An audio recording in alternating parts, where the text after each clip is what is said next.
Welcome to Peace is a Choice, the podcast where we explore how conscious awareness can help us cultivate inner peace and transform our lives.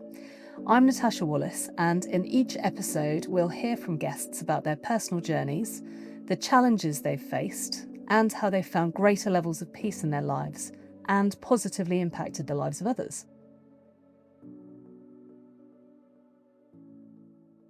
Welcome to Peace is a Choice, the podcast about how we can bring greater levels of peace, light, and love to the world.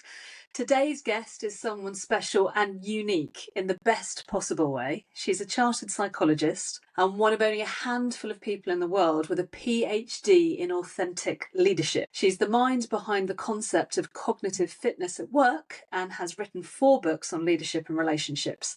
And if that wasn't enough, she's also an academic fellow at Birkbeck University of London, where she supervises on the professional doctorate in occupational psychology. Dr Fiona, welcome to the show. Thank you very much. I almost didn't recognise myself. I always think that with these things, when you get a list of achievements and what you've done, it's really quite overwhelming. And then I remember how old I am, and I think, oh, well, I suppose I could have fitted it all in, so it does make sense after all. I would own it. It's a great bio. Yes, it is. And thank you. Thank you for sharing it with everybody. Let's get a little bit more into it, because I think your background is fascinating and the work that you've done is fascinating. You've had a rich and varied career in psychology and leadership development. So can you just take us back to where your journey began? You know, what first sparked your interest in psychology and human behaviour? I've got a theory that everybody is interested in psychology and human behaviour. Children are, adults are interested in each other, teenagers are particularly fascinated by friendships and relationships and what works and what doesn't.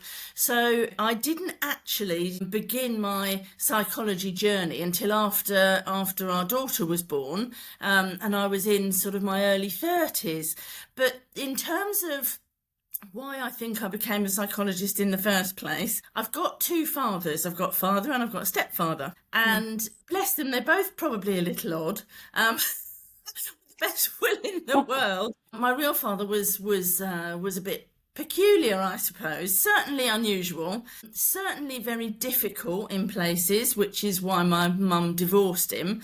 I suppose I really wanted, even from an early age, and I'm taking myself back now probably to about 8 years old, and I really wanted to understand, why do people behave in the way they do? What makes one person respond in one way and grow up in one way, and someone else grow up in a different way and have different responses? So, you know, I would actually, whilst, as I say, he wasn't an easy man to get on with, and there's a Radio 4 podcast about him and me and our relationship. Of course there is, and it's called You Will Do It Naked, Won't You? So if anybody's interested in... Oh, well, hold on. Well, you can't keep us in suspense. You know, everybody's got to listen to the podcast and then go to that. What's the idea of that? The whole naked bit? Well, it was a deathbed promise I made to my father, because he was a very keen naturist. He took every opportunity to take his clothes off at home, or, you know, when he went on holiday. When he was poorly, he was actually killed by a splinter. He was too stubborn to go to the doctor when he got a splinter, and by the time he did go to the doctor, they had to admit him to hospital, and he got gangrene in his leg. They had to chop most of his leg off, and unfortunately he didn't survive. So that's how stubborn he was.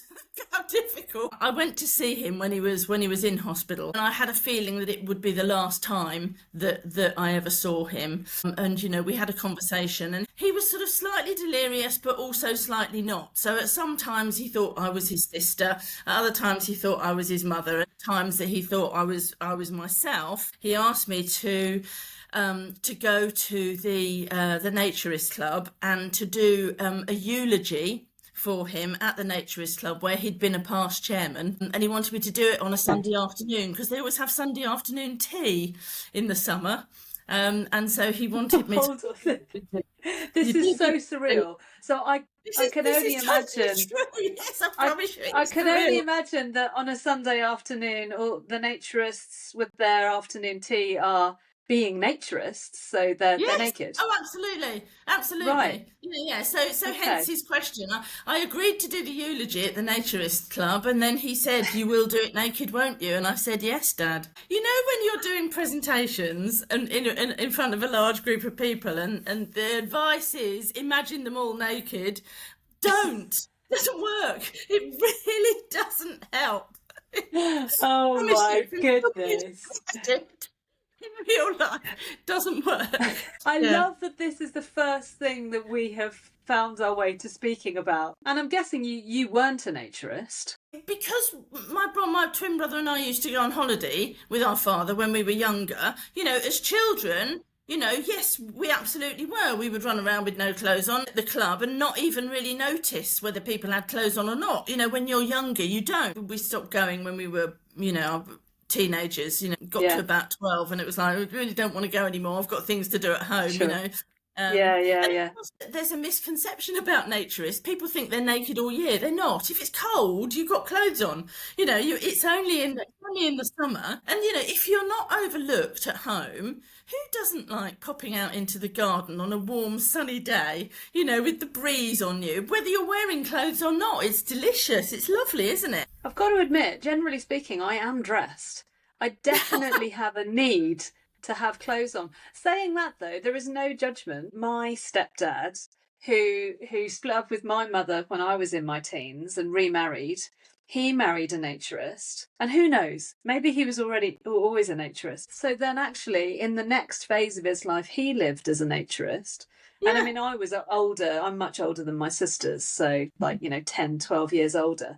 So they Oh. experienced, I think, some of that part of Dad that I Mm. never did. But I knew it Mm. was there. I knew it was Yeah. something that was part of his life. I never really talked to him about it, but I also never really judged it because I guess it's just being very natural. Yeah, they're ordinary people. They're honestly, they're lovely. They're all lovely. And the thing about being naked is that you cannot judge somebody by their car, their clothes, their jewellery, or all of the other trappings that we might put on to give ourselves status or to give people clues about our lives and what we like and don't like, because there aren't any of those. I know this isn't a podcast about naturism. However, now I'm thinking, what does happen though? So you showed up for the eulogy Mm. and you were naked and everybody else was naked. Does it change anything? I started off not naked. I mean, obviously, when I got there, Right. I mean, I didn't drive there naked. You get changed when you get there, Okay. and we had a look round because I wasn't familiar with the club. I'd been to different ones when I was younger. We had a look round and we scattered my father's ashes and we planted a rose in his memory and put a little sign up, and that was all lovely. And then it was time for afternoon tea. So that was the point at which I yeah, says I took everything off. Interesting thing, in a way, for me was actually I was more concerned with reading the eulogy and getting it wrong or making a mistake than I was Mm, about being naked, because nobody cares mm, what I look like. Seriously, they yeah. really don't. And I don't care what they look like. I just want them to be themselves. I'm very easy in the sense that I just want everybody to be happy. This plays into your specialism in authenticity. I mean, it couldn't be more authentic to be your most naked self in front of True. others. And I'm sure that True. creates a whole set of new dynamics that people who are normally dressed wouldn't necessarily experience. But it's actually quite a nice segue into that. The odd thing was, I went to London the following day, and of course, everybody in London is dressed. And it's very strange. When you're used to seeing people naked, albeit you've only done that for a short period of time, to actually see people dressed and know from their body shape and the clothes they're wearing and the way they're moving what they would look like without clothes is really peculiar. It's really weird. That was the thing that struck me most. Not people being naked, but actually the following day, people being clothed. Yeah, that's really interesting. But also the idea that you wouldn't necessarily really know what somebody looked like unless they were naked. True. What happens when everybody in a room is naked? I mean, in terms of what's the difference between being in a None. room full of people that is, None. that are dressed and None. It doesn't change It's no anything. different. It doesn't No, create like a huge amount of liberation and now everybody's free and happy. no, no. Everybody's just the same. Why do they do it then? Because some people don't like to be constricted, and clothes are Right. constricting, aren't they? Mm. And to feel a warm breeze on your skin is lovely. And of course, you and I are both very, very interested in human psychology. There's got to be something about the mindset of somebody who is willing to be naked in front of other people, especially if you've just got a very normal body that is imperfect. There's all sorts of barriers I would have to break through in myself to comfortably sit and have afternoon tea naked. I mean, I'd have to do some real inner work to enable me to do that. My garden isn't overlooked. If you want to come next summer, we can sit and have afternoon tea together. Amazing. I mean, let me start working on Seriously. myself now. It wouldn't take you very long, honestly.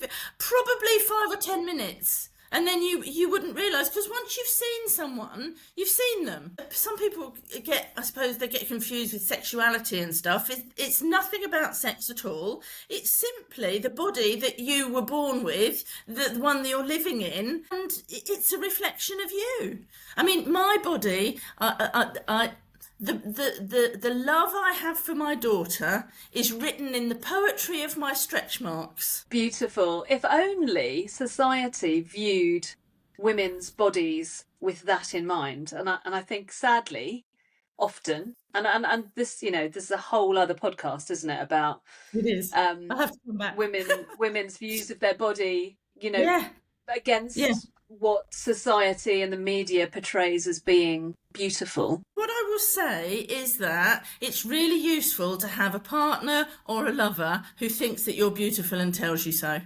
For me, Yeah, that makes the biggest difference. It's massive, because if someone yeah, else loves your body and accepts you for who you are, what you yeah, are, yeah, and yeah, yeah, everything, yeah. it's much Yeah. easier for us to accept ourselves. Well, okay, let's talk about that then, because you've just opened up a thought around love. I mean, we're going all over the shop here. I had a set of questions I was going to ask you that they've been blown out of the water, but I think this is far more interesting.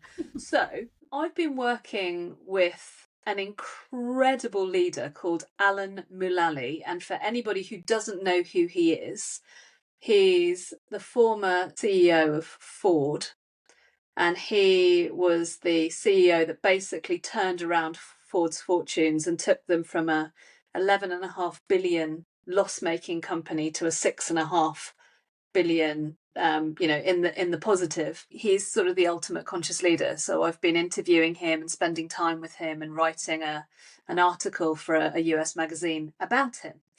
What's really fascinating about Alan Mulally is that he talks about love a lot. So this is a very, very, very, very prominent senior American leader who's got all sorts of accolades and all sorts of awards for being this incredible leader. He grew up in a very Christian family, or a faith-based family, where they believed in service as being basically our reason for being. And the primary lesson, I guess, that or operating principle that his parents would talk about, and he talks about his mum saying this all the time, was something along the lines of, your reason for being is to love and to be loved. Yeah. And I just had a call with him last night because we're just finishing off this article we're doing together, and he's always saying it.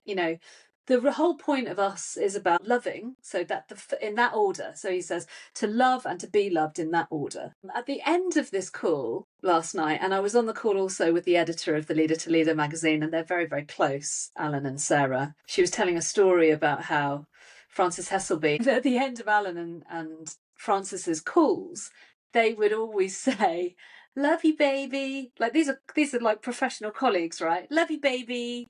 And they were just telling me this story. And so then at the end of the call that I had with them last night, everybody said to each other, "Love you, baby." So this is quite a surreal experience. And I was talking to my 15-year-old daughter about it this morning. And she was like, Mum, oh my God, Mum, that's just so weird.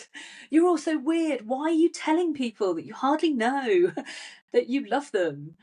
And I said to her, and it comes back to the nakedness thing, why has love, openly expressing love to somebody else, become in the workplace, I guess, become so, or actually maybe not even in the workplace, I just think being loving has become this very sort of strange, or is this strange concept that's seen as creepy or weird or ick. That would be a word that she would use. It's so ick that you're telling each other that you love each other. And I said, actually, it was just really, really lovely.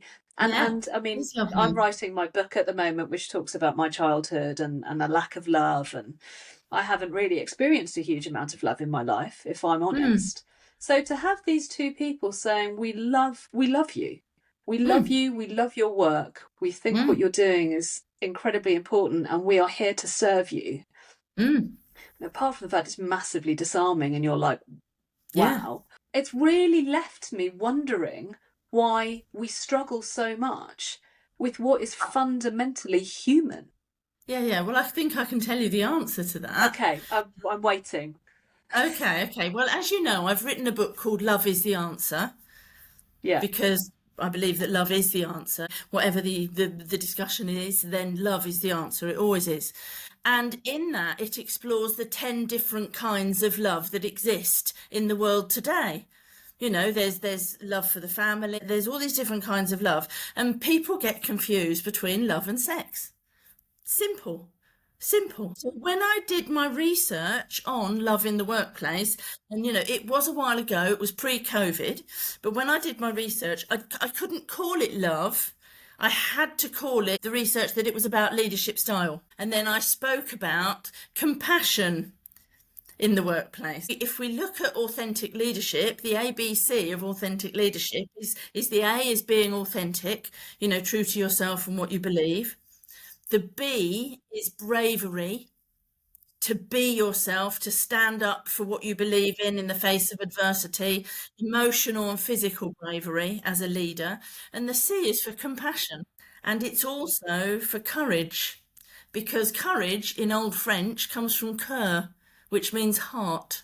The courage to have compassion. I did some research and developed, a corporate love model, which looks at a masculine sort of paternalistic leadership style where you have goals and targets and you're punished if you don't behave.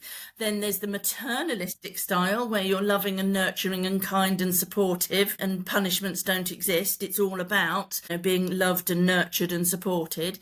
And then there's a conditional and an unconditional regard. There's free information about it on my cognitive fitness website. The interesting thing, 96% of people said that they would work harder for an organisation that they felt genuinely cared about them.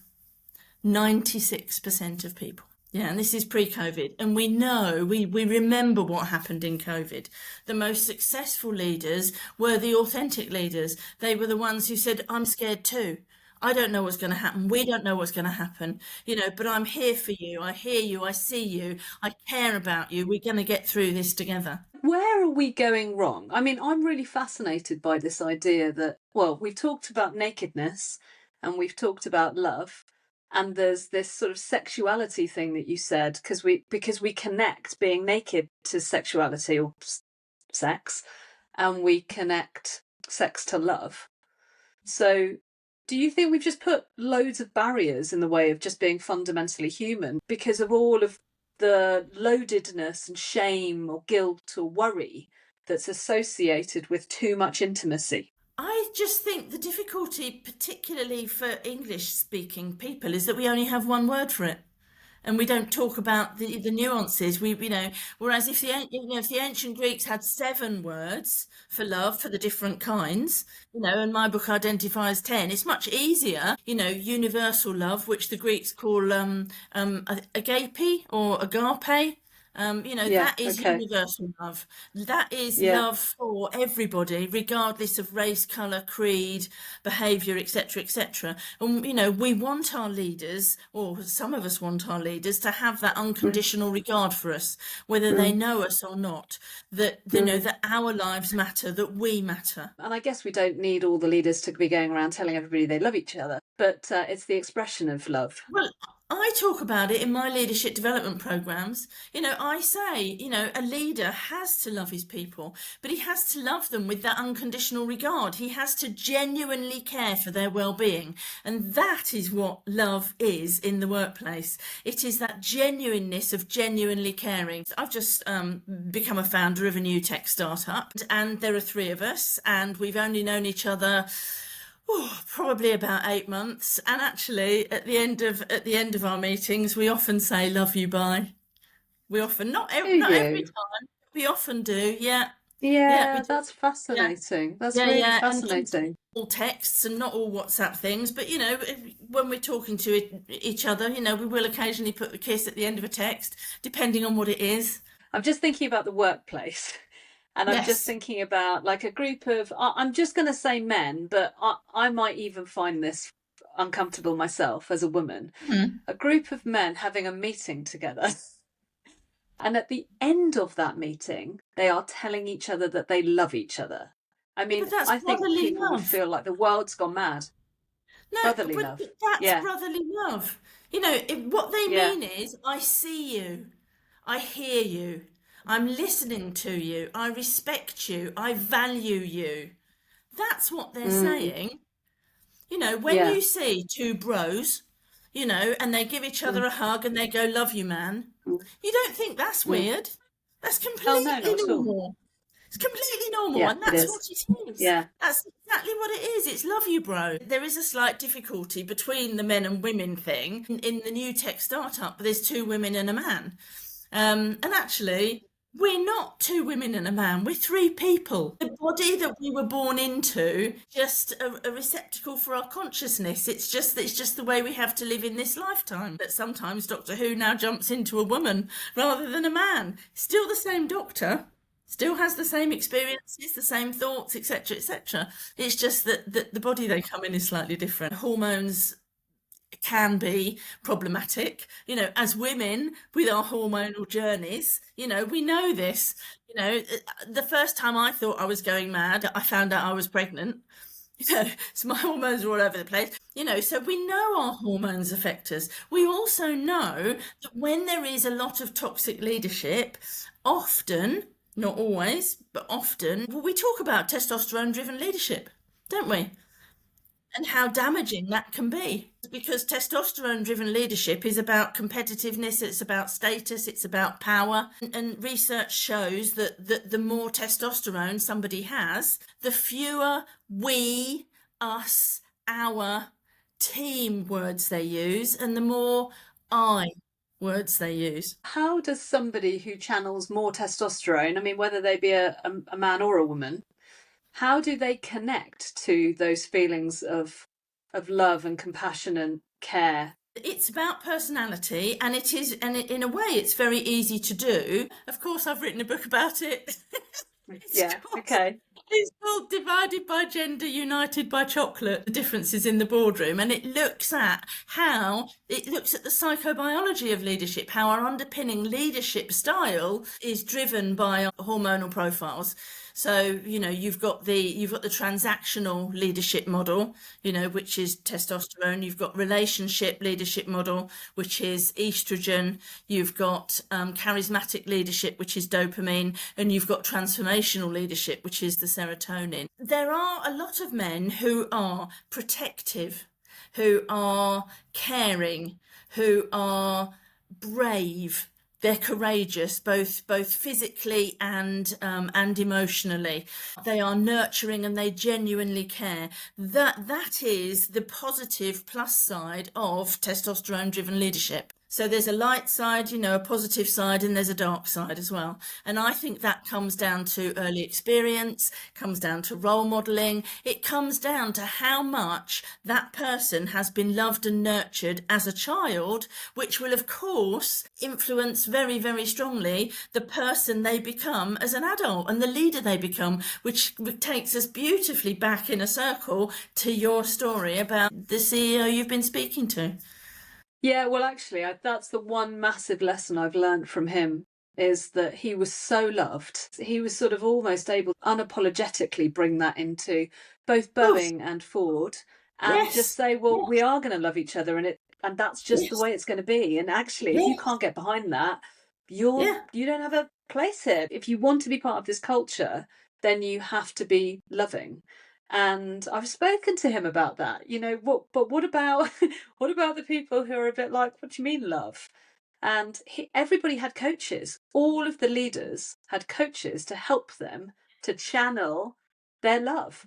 I mean, it's really interesting because, of course, this podcast is called Pieces of Choice, and it came into being because I started to write my book, Pieces of Choice. And I'd created this new model of how to live a sort of happier, healthier life where you can contribute more.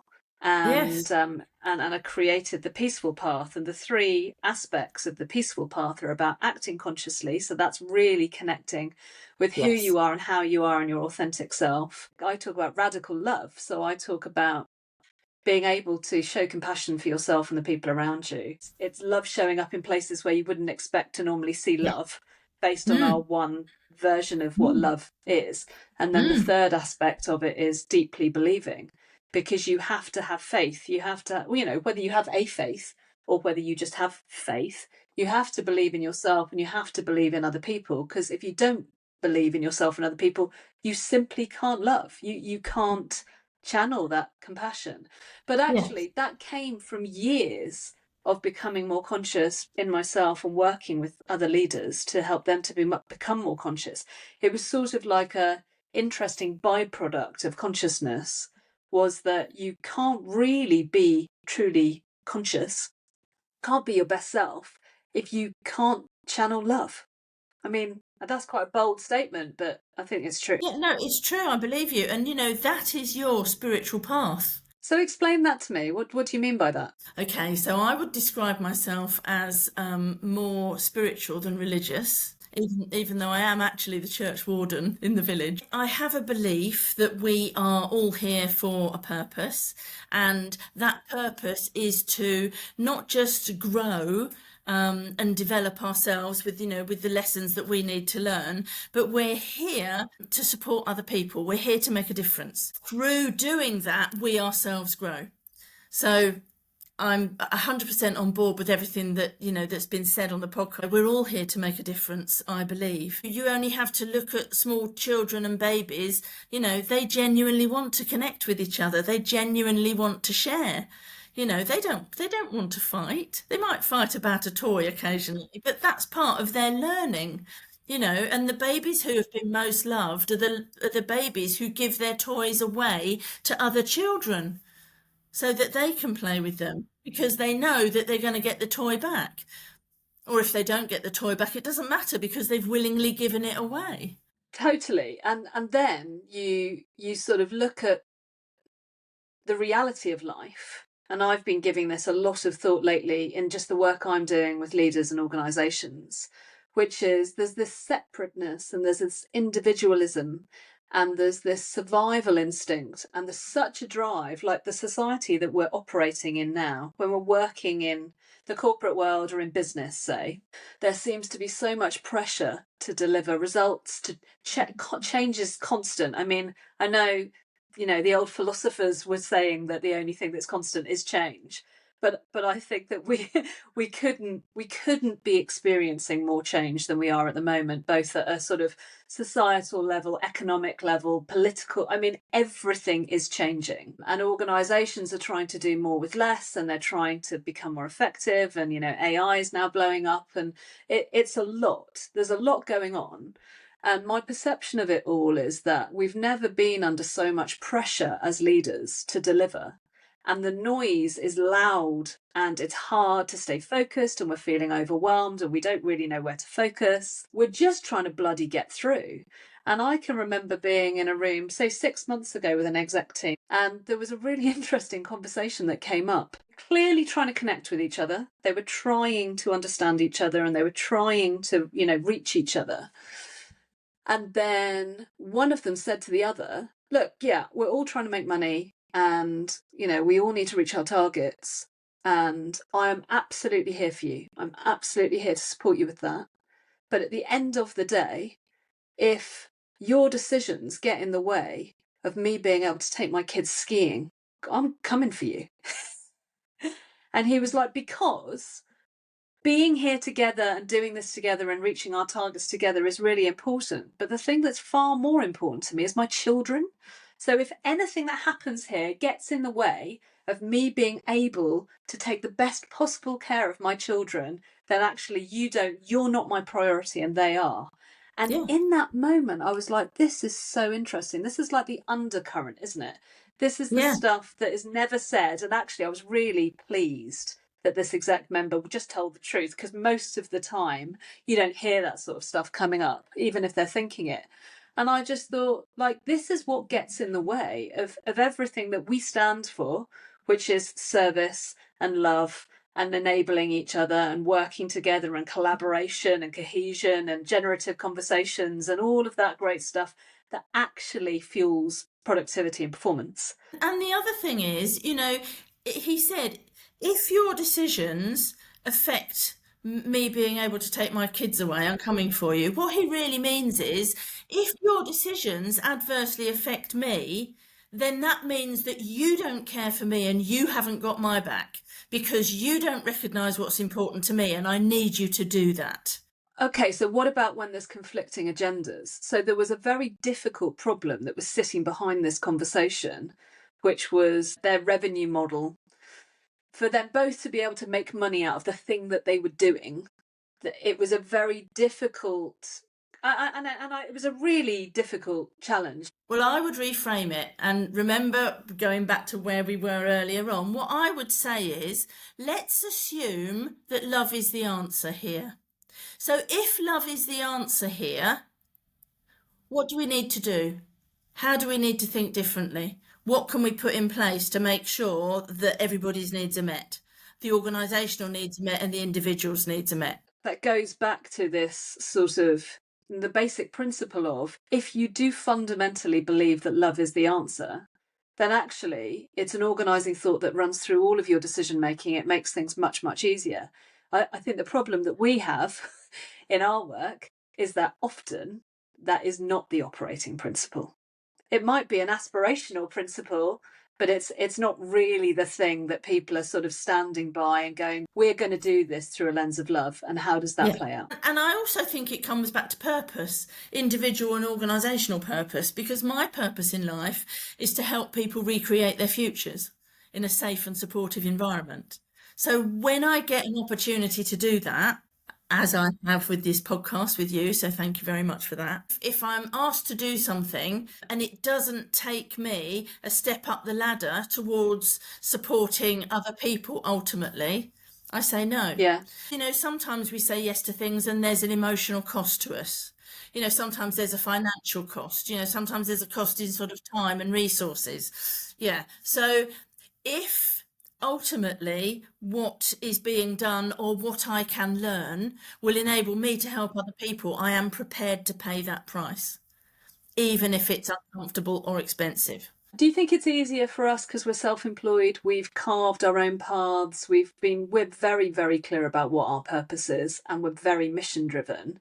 Do you think it's easy to do that in an organisational setting?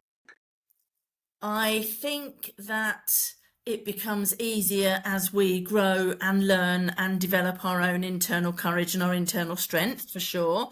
But we only do that by being clear and by following our path. And I think that anyone within an organisation can live their own authentic lives and be true to their own beliefs and purpose. And if they know what their purpose is, and if that isn't the right organisation for them, then they can move. I honestly believe that we can actually create and we can have whatever we want.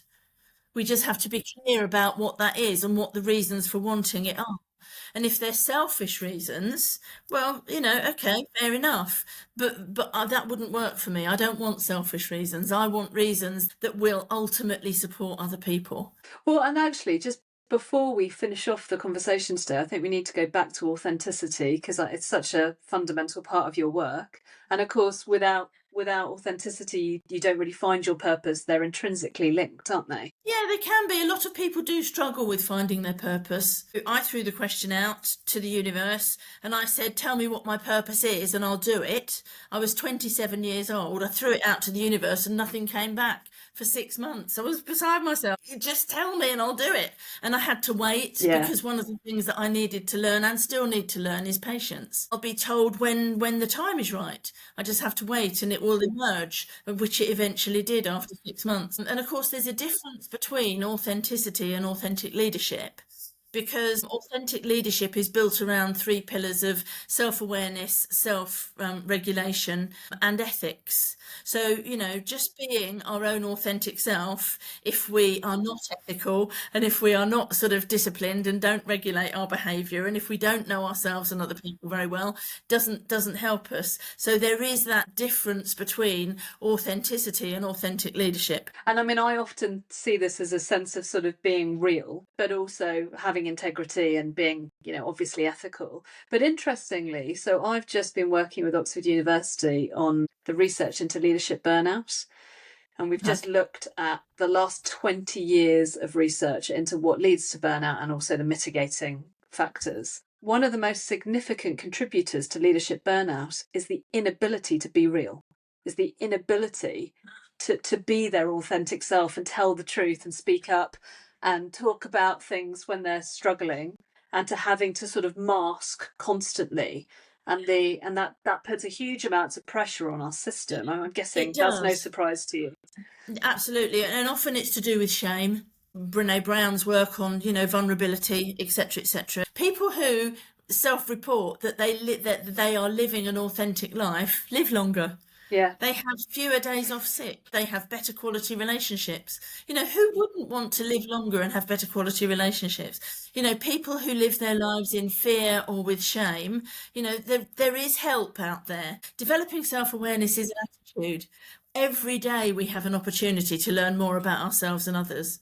We just have to choose to be rather than spend all of our time doing. That's all of our work, isn't it? We're working on leadership being, not leadership doing, just so that the audience can steal some of your wisdom in relation to how they navigate all of this. So if you're a leader for whom this has resonated and you're like, actually, I'm not being authentic and actually I'm not really channeling love, what do they do about that? Well, there are millions of self-help books out there. I've only written 4. Obviously, I'm going to say, why not start with one of mine? The leadership book, the Divided by Gender, United by Chocolate, will enormously, nudge people's self-awareness, as will Love is the Answer.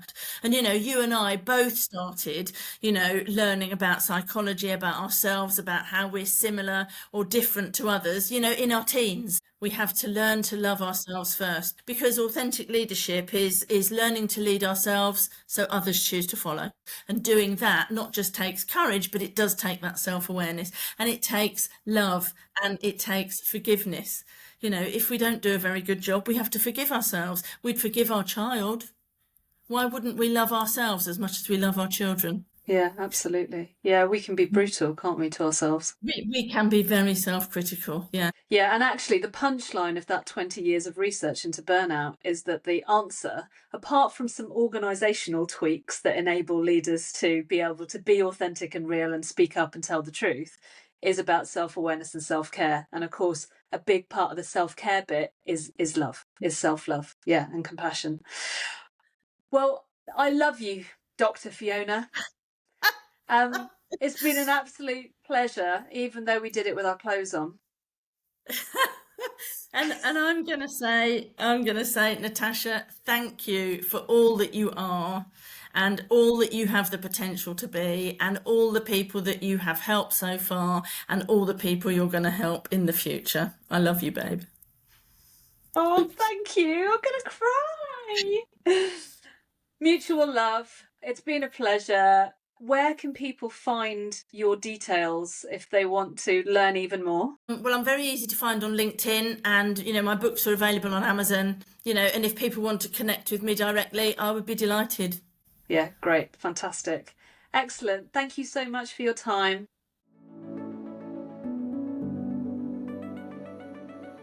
Thank you for listening to Peace is a Choice. For any information on what we've covered in today's episode, and to connect with my guests, head to the show notes. It would be great if you could rate and review the podcast and subscribe now so you don't miss out on any future episodes.